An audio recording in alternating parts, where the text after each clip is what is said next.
Hello everybody and welcome to my channel, or welcome back if you've been here before. In today's video I'm stepping outside of my comfort zone and talking about a genre of books that I don't generally gravitate towards. That's why I also chose to do my makeup in a way that's not really my style, let's say, to reflect the journey I've been on in doing this video. And the genre I'm talking about is, of course, romance books.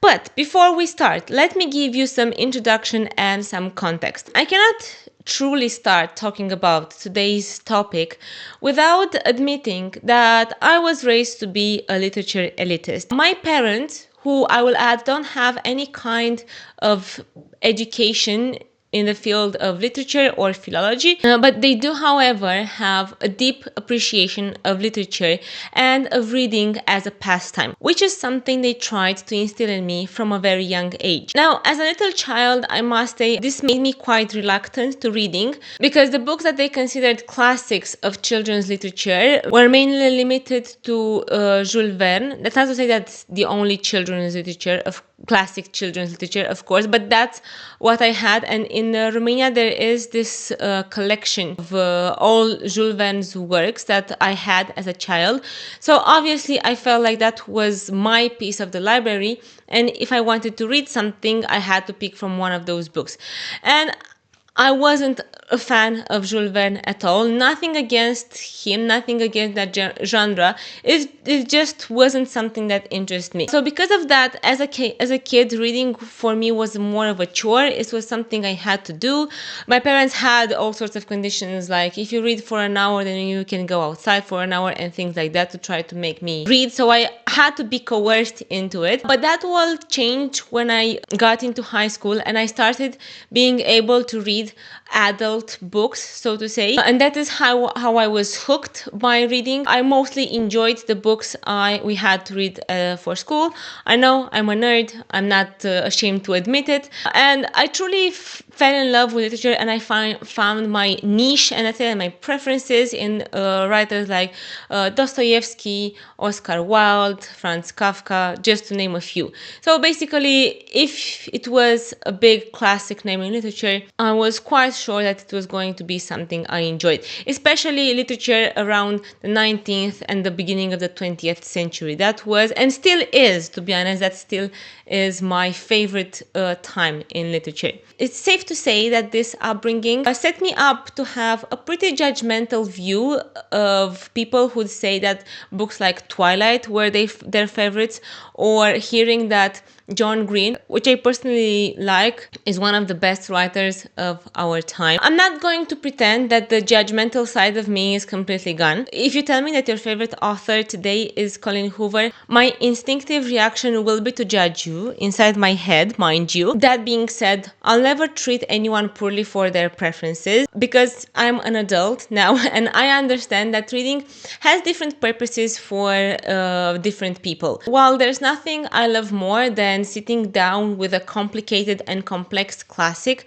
that's giving me an existential crisis, I can see how that's not for everybody, and I can see how people sometimes just want to see reading as an escape and to see it be something relaxing you do at the end of a long day. Because look, don't get me wrong, as much as I love my Dostoevsky and my Virginia Woolf, I'm not going to pretend that after a very busy day my thought is I cannot wait to get home to read about miserable people living miserable lives. So I can understand that. Again, the judgment is still there because I was raised with it, but ultimately I'm not going to consider you less of a person just because you enjoy more commercial literature. Now, with all that being said, in the last few years I developed kind of a guilty pleasure watching reviews of, or negative reviews, critical reviews of very popular commercial books, and I'm sure some of you can relate to that.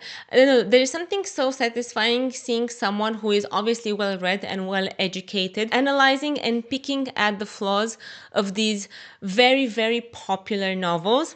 And mind you, of course, the negative reviews have nothing to do with their popularity, but with the fact that despite their success, they are they can objectively be considered bad books. It was after watching one of these said reviews that I was telling one of my friends about how outrageous this best-selling novels can get. I was trying to make a bigger point of how unfair it is that these very poorly written novels become so successful when good writers struggle to get their works published or to get their works recognized. And my friend challenged me, pointing out something that will sound very obvious, but bear with me. So she said that every era has its own bad writers and commercial writers that have a lot of success in their time, but they don't kind of stand the test of time. So in 100 years' time, nobody is going to recall them as one of the greatest writers of that period. And she gave the example of Sandra Brown, who became really popular for her romance books, I think around the 80s. It was this conversation with my friend that sparked the idea for this video, only I wanted to go even further back in time. And I chose to go to the beginning of the 20th century because, as I told you, that was one of my favorite times in literature. And of course, I can easily say that, oh, now we have Colleen Hoover, when at the beginning of the 20th century we had Virginia Woolf and James Joyce. And I wanted to see what writers were very popular and very commercial at that time and were contemporary with these big classics that stood the test of time. One such author from the beginning of the 20th century is Elinor Glyn, and I found that her career and her success can be mirrored with the one of Colleen Hoover nowadays. Now, why did I choose Colleen Hoover? As I said, I'm not a big fan of romance, and I'm not really up to date with that side of publishing and of literature. But Colleen's name is one that comes up a lot, even in my, let's say, bubble of social media related to reading. And she already has 2 movie adaptations. A lot of people talk about her, and I think it's safe to say that she is one of the most famous names in romance nowadays, so I thought it was an obvious choice. And from what I found out, Elinor Glyn is a good parallel, such notoriety, but in the 20th, at the beginning of the 20th century. The 2 novels I'll talk about are Hoover's 2014 novel called Ugly Love and Elinor's 1907 novel 3 Weeks.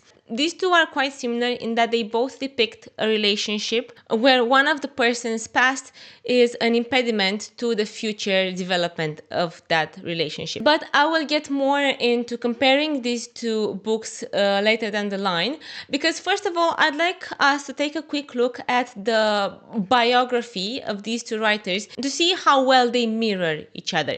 And I'll start with Elinor Glyn. She was born in 1864 in the Channel Islands. Father died when she was only 2.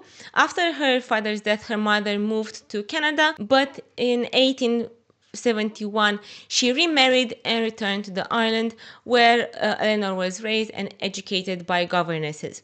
At 28 years old, she married Clinton Lewis Glyn, who was a very wealthy man at that time, and she started writing in 1900. As her husband gained more debt, Elinor continued to write at least 1 novel per year so she could keep up with the lifestyle that she was used to, which was a quite luxurious one. Her husband died in 1915, and in 1920, when she was 56 years old, she moved to Hollywood, where she became one of the most famous women screenwriters, working with production companies such as MGM and Paramount.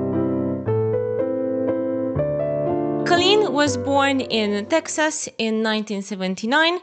She grew up in Texas, and where she worked as a social worker.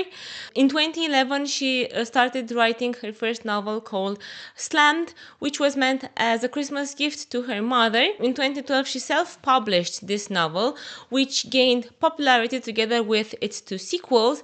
After this success, she started working as a writer full-time, only gaining more popularity during the pandemic pandemic because of going viral on platforms like TikTok. Both her recent and older books appeared on bestseller list, which is something that is quite rare in publishing.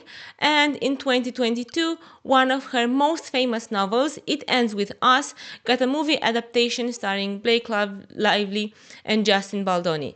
This adaptation sparked quite a controversy, and I would say overall Colleen Hoover is a pretty controversial figure, but nevertheless now she got another movie adaptation, so it's safe to say that her popularity only grows. Now when we compare the lives of these two writers, I think it's interesting to see that they both started writing later in life. In the case of Elinor Glyn, she started writing when she was 36, so after she was married and got two kids. Colleen, in the case of Colleen, it's kind of similar. She was a bit younger. She was 32 when she started writing, but it's interesting to see that they started later in their career and they both gained a high notoriety. Obviously, Elinor was very present in the movie industry too. At that time, her books were adapted into movies, and like I've said, she was also pretty famous for her screenwriting. With Colleen, it's still yet to see where her career will take her. Obviously, she's at the second movie adaptation, so she started to gain popularity in Hollywood as well, and it's pretty safe to assume that her popularity will only grow. They both write what are considered romance novels. Now, romance is a genre of fiction that is focused on the relationship and romantic love between two people, often concluding with an emotionally satisfying or optimistic ending. And we'll get back to this definition later down the line because this is where the two novels differ a little bit. Now, before I get into discussing the novels themselves, comparing them, analyzing their similarities and their differences, this is your warning that moving forward I will talk about spoilers. Spoilers will be very much present. So if you feel like you want to read these two novels for yourself and discover them yourself, you've been warned. You can click off this video and come back to it after you've read them. Like I've briefly mentioned in the introduction, the reason I chose to put these two novels side by side is because from the description, because don't get me wrong, I just read the blurb of the two novels, and from the description, the romantic relationships depicted in them are similar or start from a somewhat similar point.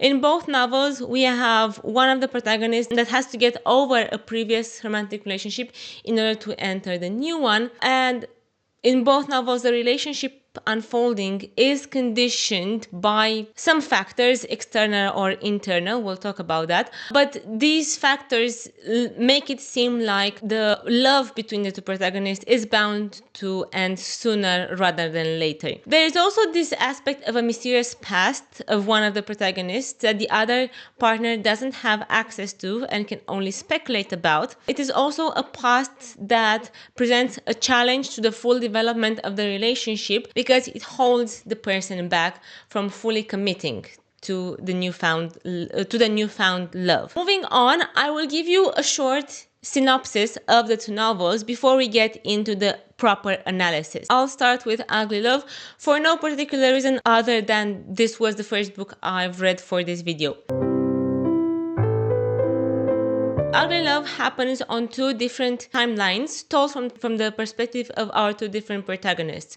We start with Tate, our female protagonist, who is a 23-year-old nurse and student who moves into her brother Corbin's apartment. The first night she arrives at her brother's place, her brother isn't there to greet her because he is a pilot, which means that he has to be away from home for days at a time. Trying to enter the apartment, Tate meets a drunk dude called Miles, who is collapsed right in front of the door. Understandably scared of this inebriated man, she tries to get into the apartment while Miles grabs her by the leg, only for her brother to tell her that Miles is actually his friend, his neighbor, and his co-worker and to ask her to take care of him for the night as a favor. Tate accepts. She puts Miles to sleep, but not without noticing how hot it is, of course.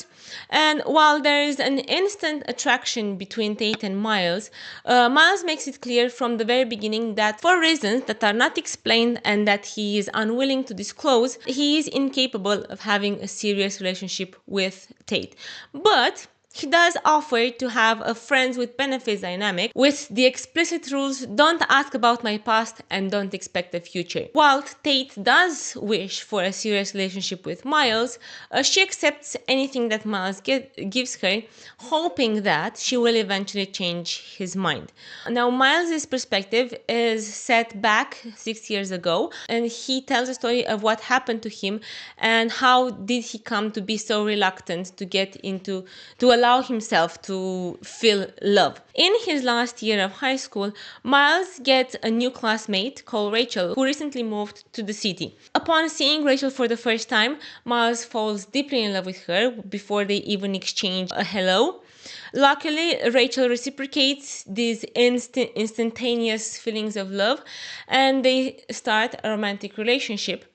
Unfortunately, though, they soon discover that the reason for Rachel's move is that Rachel's mother is in a relationship with Miles' father, and they plan on marrying each other, which obviously makes Rachel and Miles step-siblings. Finding themselves in this complicated relationship and knowing that their parents will never agree to them having a romantic relationship, they agree to have a casual one until the end of high school, which is going to be soon, since they plan to go to colleges in different cities anyways, and they don't have hopes for a long-distance relationship. This agreement, however, doesn't last long because the feelings they have for each other are just too strong, and they just give up on any kind of restraint they plan to put on themselves, which leads to Rachel becoming pregnant. They choose to keep the baby, even though obviously their parents are very unhappy with what happened, and Miles starts looking into college housing that will enable them to go to school while raising a baby. Seeing Miles be proactive and finding solutions for the situation, the parents start to become more accepting of what happened. The baby is born, everybody is happy. Unfortunately, on the way back from the hospital after the baby was born, Miles and Rachel get into a car accident. The car flies into a lake, and sadly, Miles is only able to save Rachel from the car, and the baby dies. Understandably shaken by this traumatizing event, both the relationships between Miles and Rachel and their parents start to suffer.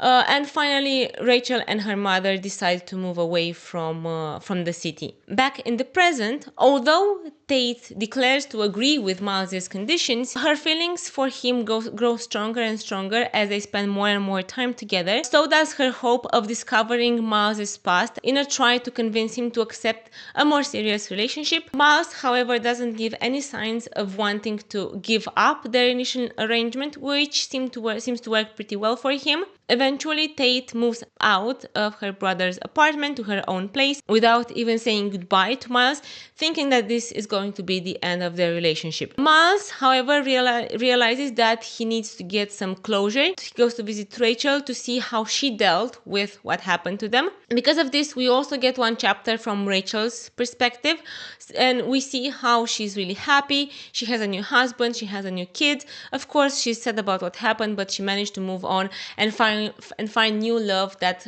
makes her feel fulfilled.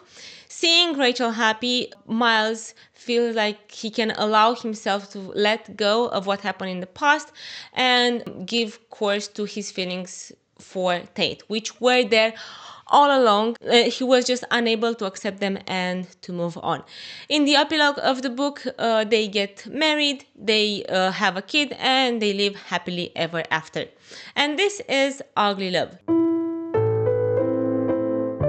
In 3 weeks, we get the story of our main character, who is a young Englishman called Paul Verdain.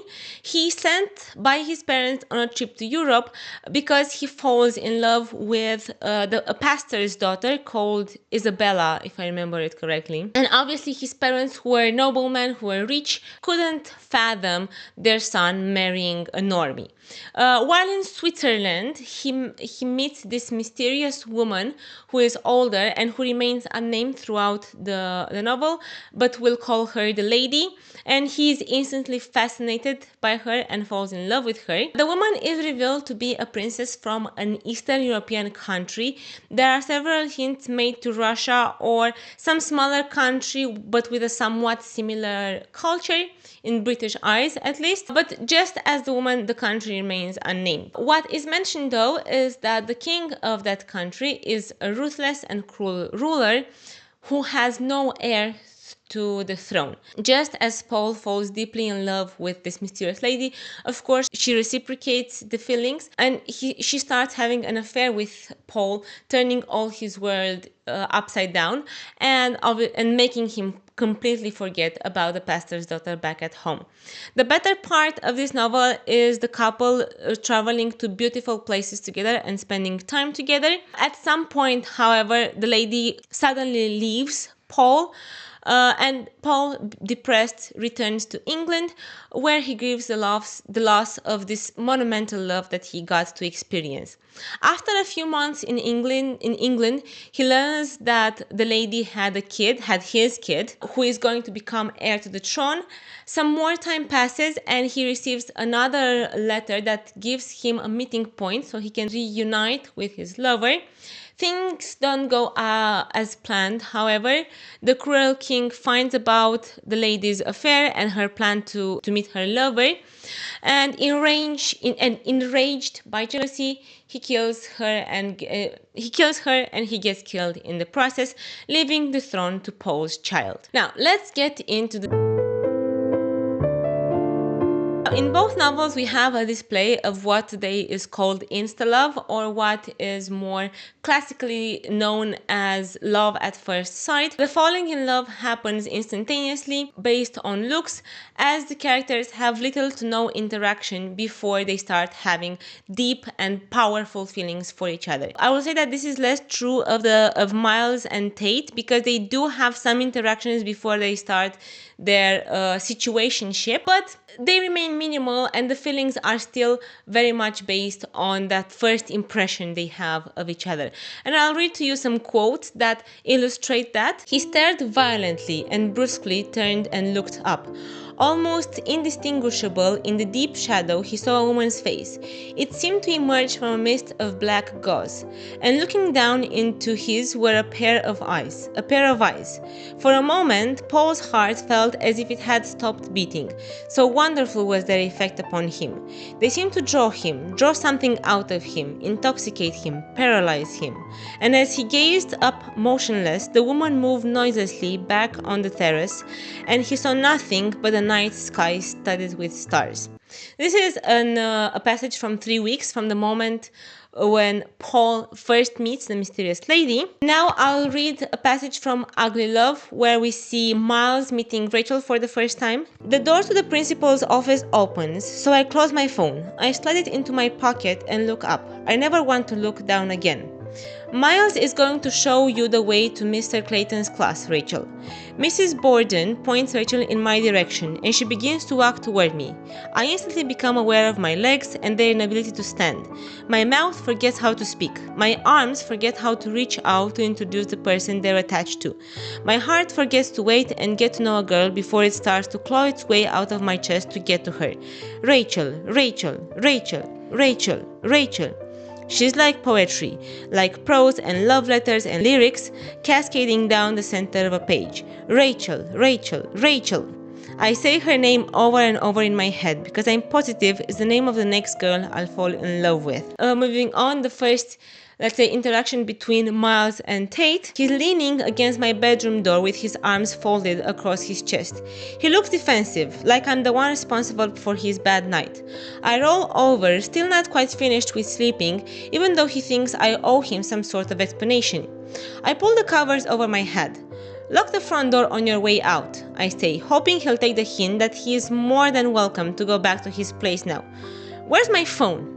I squeeze my eyes shut and try to drown out the smooth sound of his voice as it slides into my ears and makes its way through every nerve in my body, warming me in places this flimsy blanket failed to do all night. So as we can see in these passages, like I've said, the love happens instantaneously, and even if maybe we cannot call it love, there clearly is this very sudden attraction that the protagonists feel for each other. And Elinor Glyn actually came out with a name for this kind of sudden attraction and pull you feel towards someone, and that is called the it. So in all these three passages, in all these three dynamics, we see that there is this it factor that comes into play when the characters meet each other for the first time. Another similarity, like I've mentioned before, is that both novels are built around romantic relationships that seem to have to be without a future from their very inception, which of course heightens the drama of the story.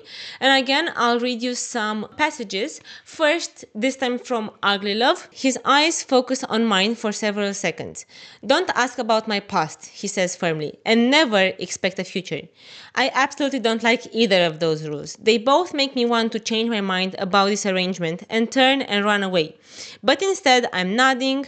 I'm nodding because I'll take what I get. I'm not Tate when I'm near Miles. I'm liquid, and liquid doesn't know how to be firm or stand up for itself. Liquid flows. That's all I want to do with Miles. For 3 weeks? Yes, I will come, Paul, but only on one condition, that you never ask me questions as to who I am or where I am going. You must promise me to take life as a summer holiday, an episode. And if fate gives us this great joy, you must not try to fetter me, now or at any future time, or control my movements. You must give me your word of honor for this. You will never seek to discover who or what was your loved one. You must never try to follow me. Yes, I will come for now, when I have your assurance, but I will go when I will go, in silence. So we see there is this dynamic of one of the partners in Ugly Love is the man, but in 3 weeks is the woman, stating up front that the other has to enter this relationship being aware that they cannot have any expectations of a future together. I will say that the other part of the relationship treats this kind differently, because whereas Tate states from the very beginning that she doesn't like the conditions that Miles puts, but she will take what she can get, Paul is much more willing to go with the flow, basically, to go with whatever his lady tells him. Another thing these two books have in common is that they're both scandalous in their own way. Now, while today's readers might see Glyn's novel as quite tame, at the time of the publication, it was considered very steamy. So if we take into account the audiences for which novels were written, they both have this scandalous side to them. And I would say, I think Elinor Glyn more so, because now we are so used to explicit sexuality that when we read sex scenes, they don't have the taboo that I think Glyn's novel would have had at the time. Because if you think about it, you have in her novel we have a relationship between an older woman and a young man, which is out of the ordinary for our times, but also this aspect of her having an affair with a younger man, having a kid with a younger man. So it's much more taboo than what Colleen's writing about, at least that's how I see it. But nevertheless, I think they do both push the boundaries of what is acceptable, and they have this, I don't know, let's say shock factor to them that attracts their big audiences. I will read to you again some passages from both novels to show you how sex is depicted in both of them, and to see how big of a difference it is between what was considered scandalous at the beginning of the 20th century and what is considered kind of scandalous but also accepted nowadays. I'm sorry, he says frantically, stepping out of his jeans. I wanted this to be good for you. I want it to be memorable, at least. He's out of his jeans now. He's looking me in the eyes, but I'm finding it hard to keep eye contact with him, because now his boxers are off. But if I'm not inside you in 2 seconds, this is going to be really embarrassing for me. He walks swiftly to me and somehow slides the condom on at the... He walks swiftly to me and somehow slides the condom on at the same time as he's pushing my knees apart with his other hand. I'll make it up to you in a few minutes, promise, he says, pausing between my legs, waiting for my approval. Miles, I say, I don't care about any of that. I just want you inside me.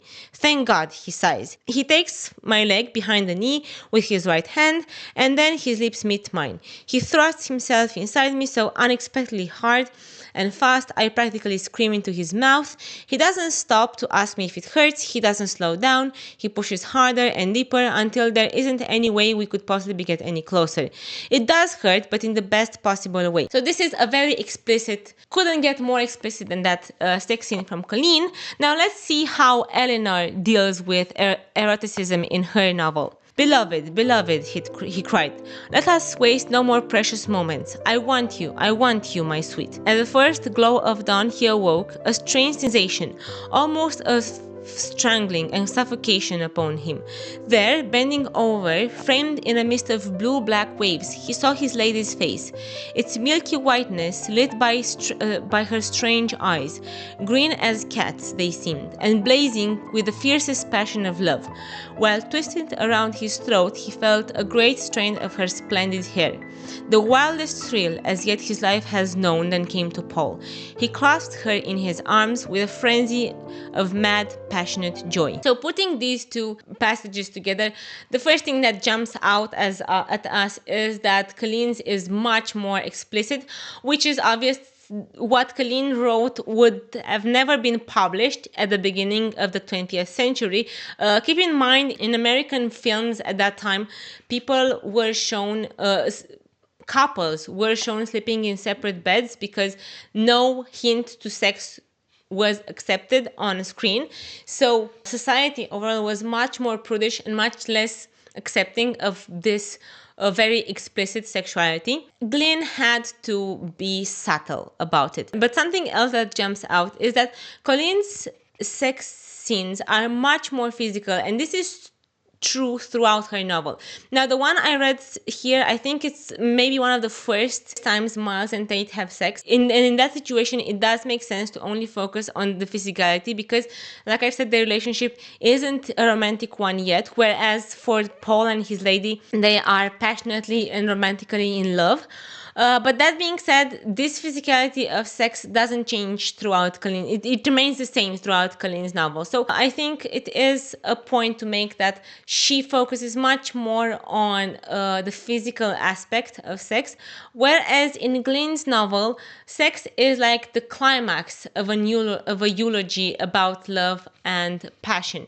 And I do find Glyn's passage more sensual because it's subtle and it just has suggestions, and when something is suggested rather than said to you outright, then it encourages your imagination to be more active.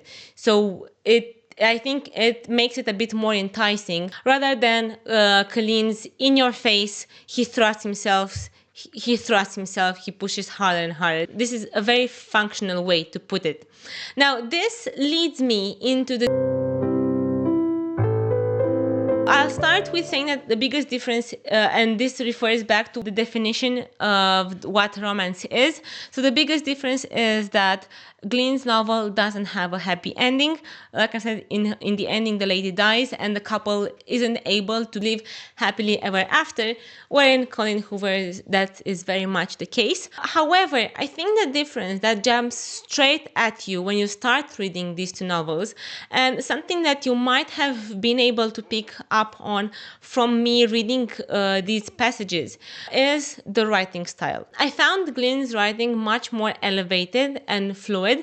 Don't get me wrong, she's no Jane Austen or Charlotte Bronte, but she does have some very beautiful passages describing nature and feelings and intertwining the two, which at some points kind of reminded me of George Sand's Lelia. As opposed to this, Colleen Hoover's style is very truncated and almost and very functional, and I found personally quite amateurish. Something else that you maybe were able to pick up from the summaries of the two novels is that a lot of things happen in Hoover's book as opposed to Glyn.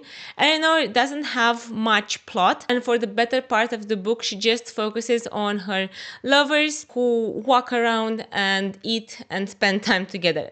But I found that this was a very good and intentional choice, because it gives you that sensation, that feeling everybody who's been in love is familiar with, when the world kind of stops, or when it feels like the world stops and it just revolves around the two lovers. So she very much conveys this through the way she chooses to deal with the plot of her story. The plot in the plot in 3 weeks only picks up when they're apart. And again, I can see a lot of intentionality behind that choice. And I do appreciate that she really leans into the romanticism of her story, and she makes she makes her book about these passionate and strong feelings that these two characters have for each other. But here is where the writing skill comes into play, and Elinor can count on her capabilities to create an interesting and exciting story without much happening, because she has this skill of conveying passionate feelings, even though, again, the lovers don't do much. In Hoover's book, however, the writing to me felt closer to stage directions rather than narration.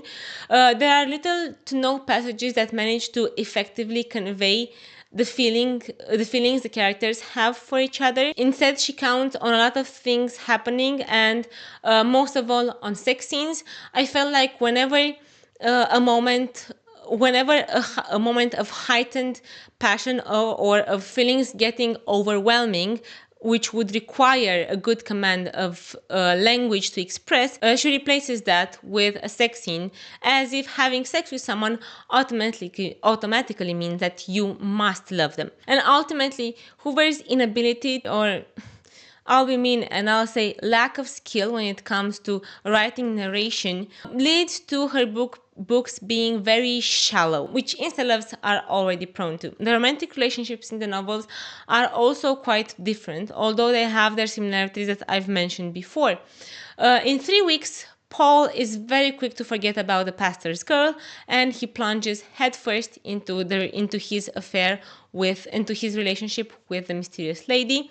And again, the lady fully reciprocates his feelings from the very beginning, even though she knows that she cannot hope for a future. The dynamic in Ugly Love, however, is different, because Miles is extremely reluctant to opening up and to allowing himself to have feelings for Tate. And that is why he only agrees upon a strictly physical relationship at the beginning, mainly for the reason of relieving some tension that was built up in 6 years of not having sex. So even though both relationships start with this understanding that they are temporary, Glyn sees this through the end of her novel, and she only gives her protagonists 3 weeks to spend together in blissful and passionate love. Hoover's story arc, however, is meant to make Miles get over his trauma and change his perspective over love. This arc, however, is again impacted by Hoover's writing style, which leaves a lot to be desired, because if Glyn is able to foreshadow this ephemeral nature of her character's relationship, Miles' journey into realizing and accepting his genuine feelings for Tate is, I would say, basically non-existent. Now, granted, we do see his arc through Tate's eyes, so we don't have access to Miles' thoughts in the present. That being said, of course, there are still ways to use Tate's perspective to show Miles' development, which, as far as I'm concerned, is inexistent. There are attempts, don't get me wrong. At some point, Miles takes Tate to help him buy new curtains, which is something that is quite intimate, let's say, but it happens at the beginning. And if you are to compare the dynamic between them in the beginning to the dynamic they have in the end, it's not so different. It almost feels like he becomes more distant as the story progresses. in Ugly Love. If I were to resume all of these differences into one, what I noticed reading these two novels is that Elinor Glyn has much more intention behind the choices she makes for her story as opposed to Colleen. So like I said, the way the story evolves is tied to how she to how she writes. She writes in a very passionate way when Paul and the lady are together, but at the same time, whenever the lady speaks about love, there is this looming feeling that it is all temporary and it is going to be over soon. Colleen's story just circles around the same conflict and stays the same from the beginning to end, to suddenly change at the end because the book needs to change.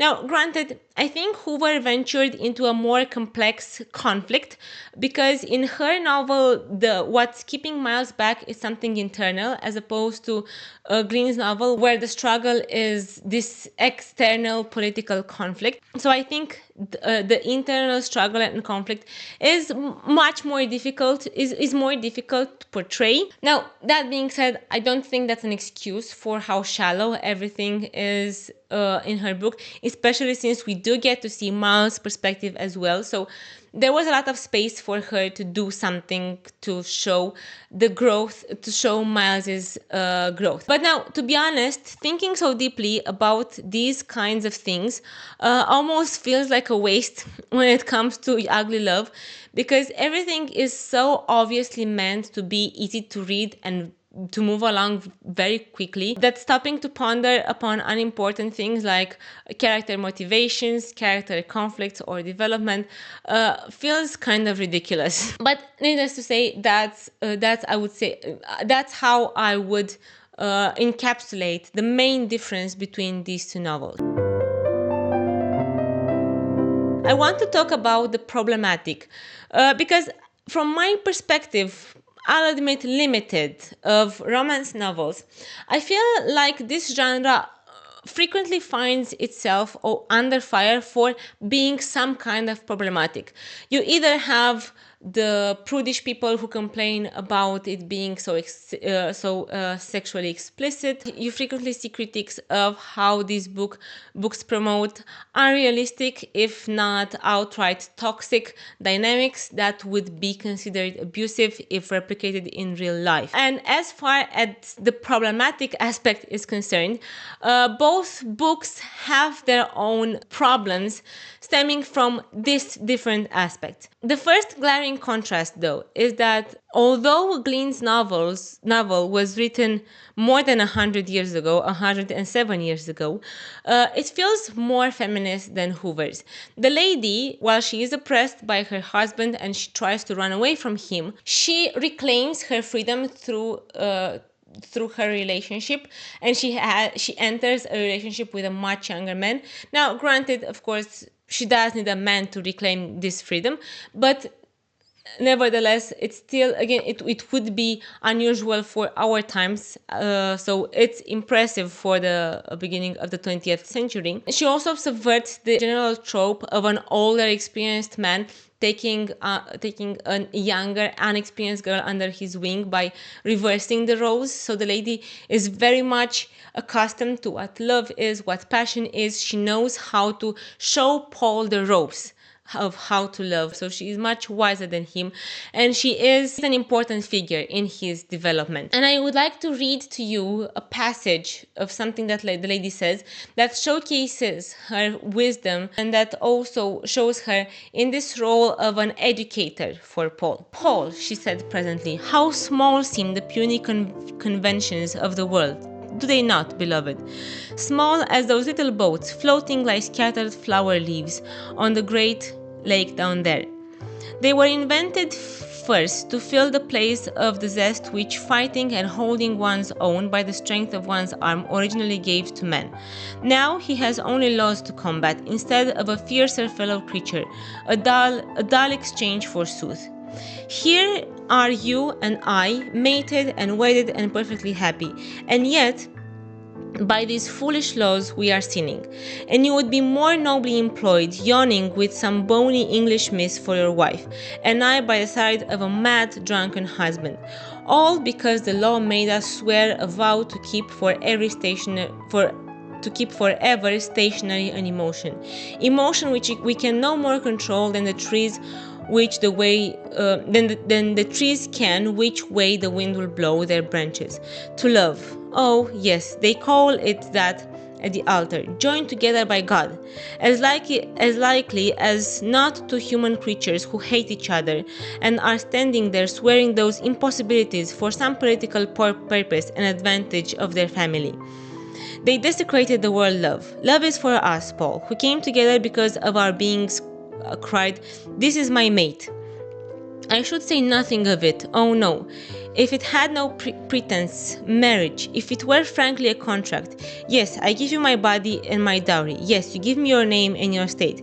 It is of the coarse, horrible things one must pass through in life, but to call the Great Spirit's blessing upon it is an exaltation. To stand there and talk of love, and that is what must make God angry, and I feel for him. So this is quite a radical passage, and a pretty, modern one, because we see the lady criticizing the way appropriate love is seen by society and what is considered an appropriate loving relationship. She also points out how marriages are mostly done because of financial reasons, and they have nothing to do with what is generally talked about when talking about marriage, and that is the love between two people. And she questions the fact that what she does with Paul is considered a sin when they actually have these very honest and real feelings for each other, but her being next to her official husband is approved by society when she hates him. So it's this conflict between what you feel and what is inappropriate. And of course we could get more into conversations about feminism and how women are stigmatized for seeking a loving relationship and not accepting anything from their men. In Ugly Love, Tate is on the surface a modern woman. She has a job, she goes to school, she's independent, but that being said, her dynamic with Miles, with her brother, I think reveals an underlying misogyny and a relic of the time when women's purity was adding to their value as they were seen the property of their husbands or their fathers or their brothers. And I'll read you a passage. It makes me wonder about Corbin too. All our years growing up together, he's never been open about his relationships. But I'm pretty sure that's because he's never been in a relationship. Every time I've ever been introduced to a girl in his past, she never seemed to make it through an entire week with him. I don't know if that's because he doesn't like keeping someone around or if it's a sign that he's too difficult to be around. I'm sure it's the former, based on the number of random phone calls he receives from women. Considering his abundance of one-night stands and lack of commitment, it confuses me how he could be so protective of me growing up. I guess he just knew himself too well. He didn't want me dating guys like him. I'll point out that obviously Tate knows why her brother is protective, but there's also the hypocrisy that Corbin considers that he himself is free to have these one-night stands, to have no relationship last more than a week, but her sister has to be protected because her sister must seek a serious relationship with a serious man that will give her value, because having the same kinds of sexual relationships that Corbin has would devalue Tate. Again, this is not explicitly told, but saying this, that he didn't want me dating guys like him, it's quite does set different expectations for men and women. Men are expected, or maybe not expected, but it's accepted that men can be fuckboys, they can be uninterested in commitment, whereas women are always seeking something deeper and something serious, which of course is true in this book, but it's an unfair double standard that does seem more appropriate for the 20th century rather than today. Another passage that really enraged me, but that only further illustrates this dynamic, is an interaction between Dylan and Corbin. I haven't mentioned Dylan because he's not that relevant other than this scene, but Dylan is part of Corbin's friend group, although everybody hates him because even though he's married, he keeps cheating on his wife or attempting to cheat on his wife. So he has no respect for his marriage, and while being around his friends, he keeps hitting on other women. Now, his friends obviously enable him because there's nobody who calls out his behavior, or nobody who says that you can no longer be friends with us because we don't accept your behavior.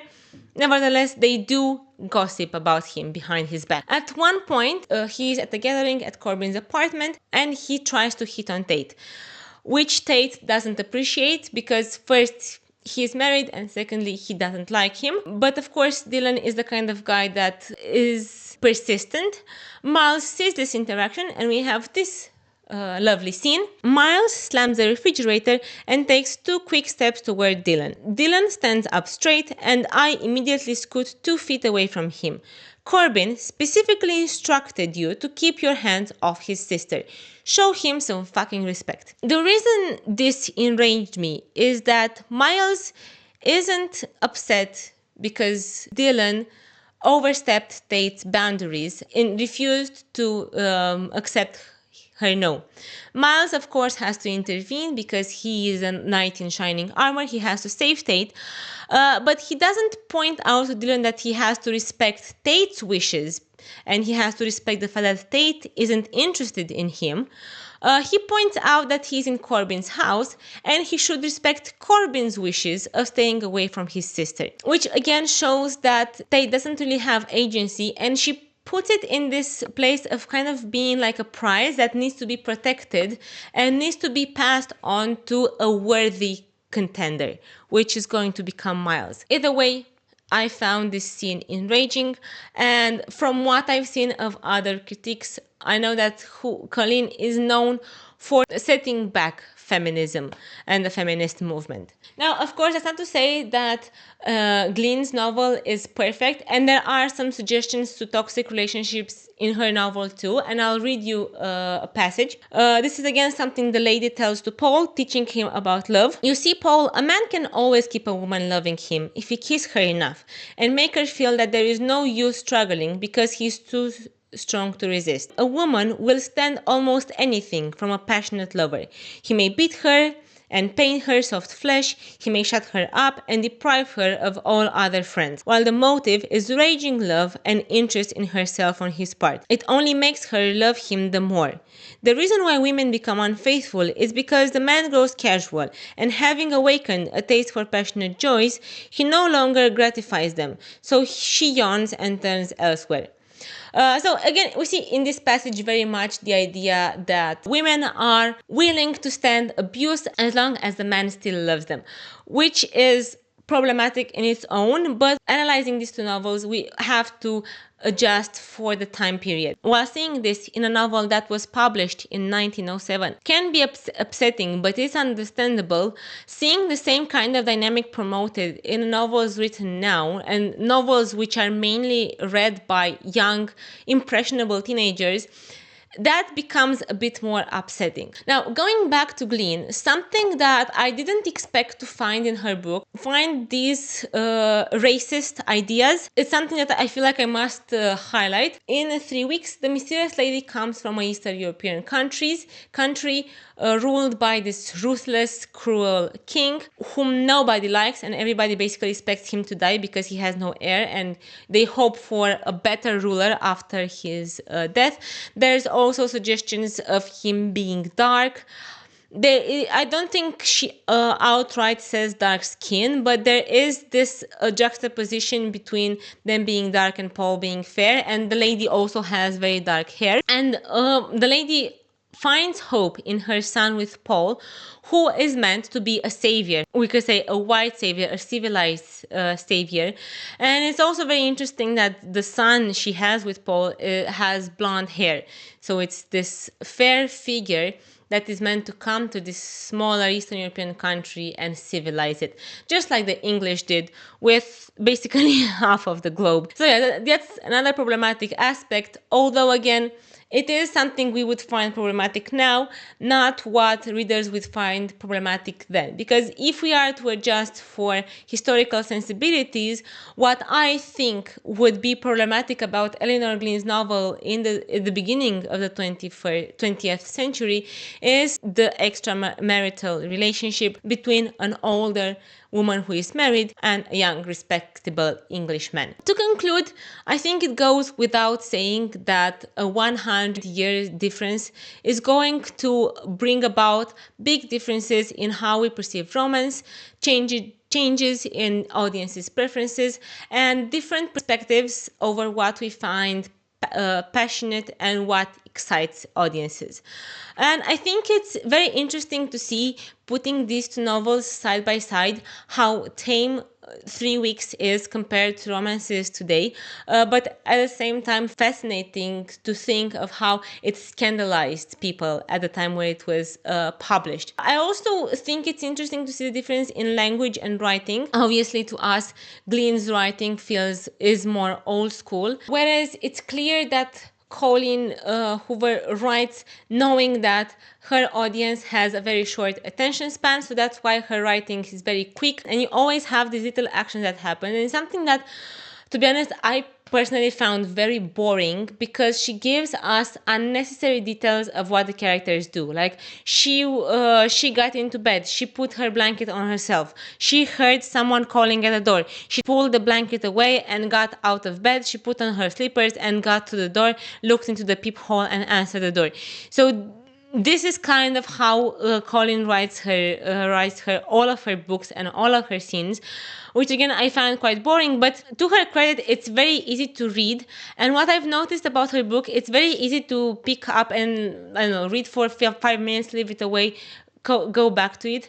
Whereas with classics, and even with Eleanor's book, I feel like I need to know that I have at least half an hour to get into the story, so I can understand what's happening. Colleen clearly aims her writing at audiences that are constantly bombarded by visual media, and as a result, they have shortened attention span, which of course wasn't that big of a problem at the beginning of the 20th century. And I wouldn't be surprised if people nowadays would find Glyn's novel slow-paced or boring or difficult to read, because she really does take her time portraying the passionate moments between her lovers. Now, going back to my discussion with my friend that sparked the whole idea for this video, of course, each time period in history has its commercial writers who are looked down by elitists such as myself. Now, that being said, I must say that compared to Colleen's writing, almost everything seems better, although I've heard there are worse books. So I don't think I want to see what's worse than her writing. Now, on a more serious note, I cannot draw the conclusion that romance books were better before, because I have nowhere near read enough romance books to be able to say that. And I'm sure there are well written or okay written, let's say, because look, Elinor's book, again, like I said, it's not a masterpiece, but it is okay written. I'm sure there are romance books that are okay written. And if you care to give me some recommendations of romance books that are commercial, but at the same time they don't have this boring and chunky writing style, I'm open to suggestions. As someone who is interested in literature, I obviously do prefer Glyn's novel, because she has a better command of language, and you can see intentionality behind the choices she makes with her characters. On the other hand, the purpose of these books isn't to become classics that stand the test of time and that are studied in universities 100 years down the line. Their purpose is to be easily enjoyed and to reach large audiences. And I think something that both Glyn and Hoover did and do very well is that they know their audiences, they know what their audiences crave, and they are able to deliver to them. And that is something that I must recognize and I do admire, even if, again, it's not up to my standards of literature. Now, this was my analysis of two romance books, one from our times and one from the 20th century. I would love to hear what your thoughts are and maybe what other conclusions you came to. For me, it was an interesting experience. Again, something that is definitely outside of my comfort zone. Although I will say at some points reading Colleen Hoover felt like scrolling on a Reddit or something like that, just because her writing is so in your face. And I don't know, I didn't really enjoy the story. And I didn't even mention the famous quote with "we both laughed at our son's big balls" because I didn't know where to include it, but obviously that was pretty ridiculous and I knew it was coming and I was still surprised by it. Thank you for watching, and please feel free to write your opinions on these two, on my comparison, in the comments. I'd love to hear your thoughts, and like I've said, if you have suggestions of contemporary romance books that are okay, I'm open to that. I'm open to getting a little bit more outside of my comfort zone and being more familiar with what the kids are reading nowadays, so to say. I hope I didn't come off as too pretentious in this video, because look, I know I am a little pretentious nerd. I love my classics. I love looking down upon books that aren't classics. On a more serious note, I don't want to belittle anyone or any preferences, and that's why, and I hope that my willingness to do this video proved that I am open to things, generally speaking. So that being said, I appreciate you sticking around towards the end of the video, and I hope that I'll see you in my next one. Bye!